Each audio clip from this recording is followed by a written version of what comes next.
Christian didn't know that these people that hate him wanted to fire him?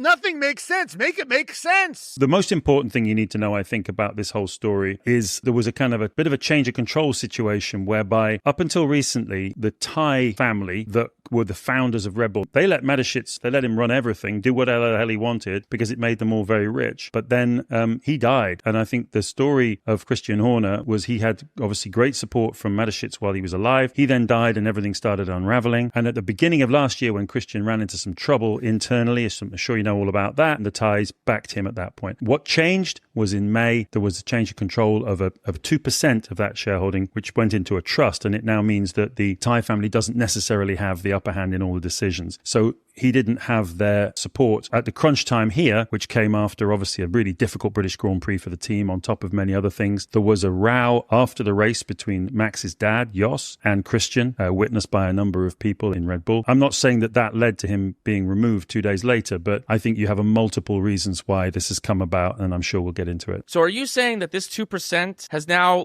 that Red Bull, the drink company, has moved its ownership in a way because the racing team was getting out of hand, or were there other factors at play here with the business at large? It's the bigger business. I mean, I reckon Red Bull Racing's probably worth about $3.5 to $4 billion.